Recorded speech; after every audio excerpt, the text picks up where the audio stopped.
Hangin na. Yan guys. So lakad tayong konti dito para makakita.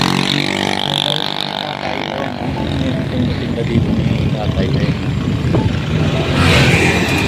So ayan.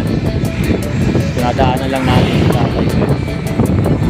So ayan yung kanilang area. Ayan.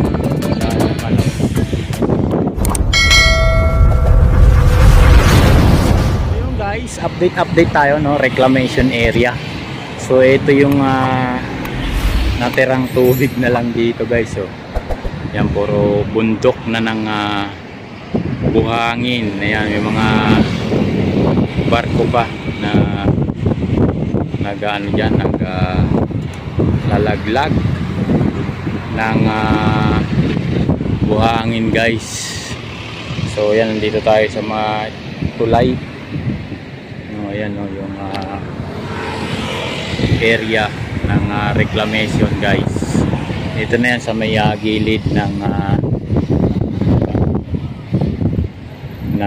MOA guys. Ito na yung area ng reclamation na yan na guys. Oh. Wala nang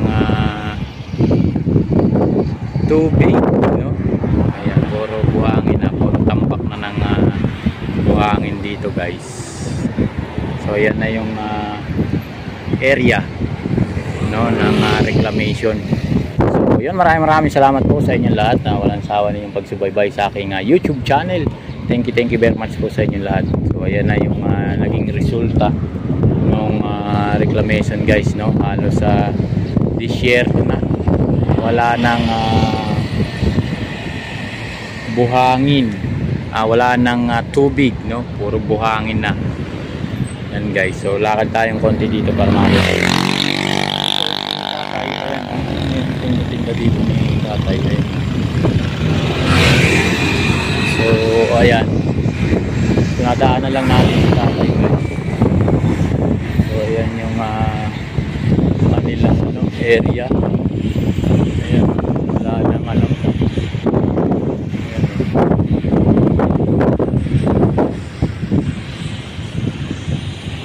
Puro buhangin na guys, na wala nang tubig. Ito na lang ilalim ng tulay, mga may tubig guys. Ayan, dito wala nang ganun sa may kabila. So wala nang, puro ano na, puro buhangin na hanggang doon. Yung pinakapantalan guys ng mga panbog, yan na lang yung natira hanggang doon palabas. So meron na silang siguro mga 50 meters yung lawak. So yan na lang, para meron silang exit papunta dun sa malalim. Yung kasing dulo nun guys, yun no? Marabelis Bataan na yan guys eh. Yung kabilang mga bundok na yan, yan yung bundok na yan guys. So yan na yung ano dyan, yan na yung sitwasyon nung tinambak nilang buhangin dito, no? Ilang halos isang taon, no? Disyerto na ng buhangin yung naging resulta yung ginawa nilang pagtatambak dito. So wala na, yan na lang yung naiwan guys. Ayan, hanggang doon sa dulo. Yan na lang yung naiwan, bundok na ng buhangin hanggang doon yan guys. Yan hanggang dyan sa likod ng mga ano na yan. Yan na yung may mga boom.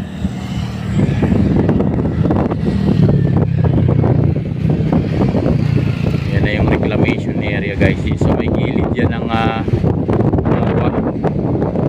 Yan na yan guys yung area. So wala na talaga, no. Disyerto na ng buhangin. Dami.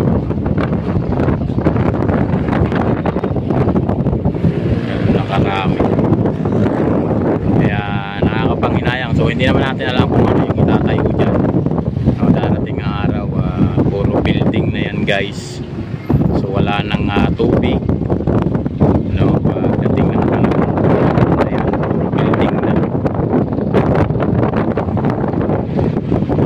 Nakarami yung tinambak na buhangin. Wala nang natitirang tubig guys eh. Yan na lang yung natitirang to, yun sa may ilalim na lang ng tulay yung natitirang tubig, wala na.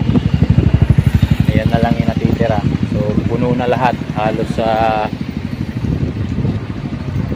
ayan, tuloy-tulinadang buhangin. Yun sa mga barko yun, may naghuhulog pa nga doon guys, ayun sa malayo. Tanaw nyo ba yan? Zoom lang natin konti. So yan, may naglalaglag pa doon ng buhangin na yan. Ayan yung sitwasyon ng reclamation dito guys. Ayan.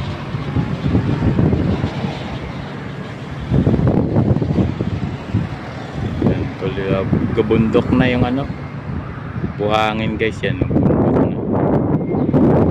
So, malayo lang yan dito sa atin. Ayan, gaano kalayo dito sa atin. So ito na lang yung natirang tubig sa lugar na to. So wala na. So hindi natin alam kung anong balak ng ating Pangulo dito. No, sana pagdating ng panahon hindi tayo problema dito guys, no? Sigurado pagka dumami yung tubig, so, sana hindi tayo lumubog pagka ganito yung sitwasyon, no? Puro tambak na po ng buhangin. So ayan guys, ayan na yung sitwasyon dito.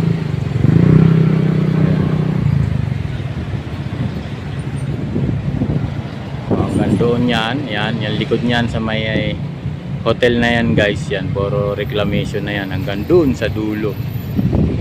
Ayan, puro buhangin na, ganyan na kaluwang yung naikalat na buhangin sa halos sa ilang buwan lang.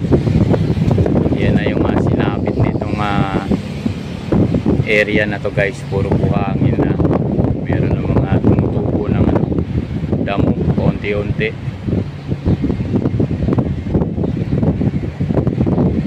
Ayan guys, ulang natin konti para maaninag nyo yung mga gabundok na buhangin. Ayan, hanggang doon sa dulo, hanggang dito. Ayan, so ayan guys, area hanggang doon sa dulo.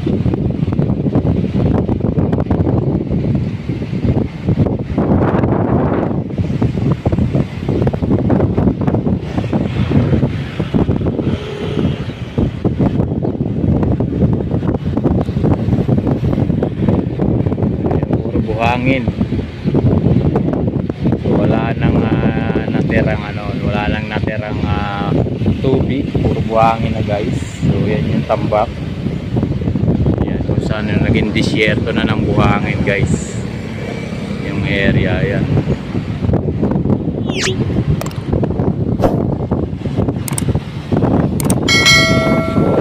na yan guys, yan. May highway. Maraming salamat po, hanggang dito na lang. Bye bye.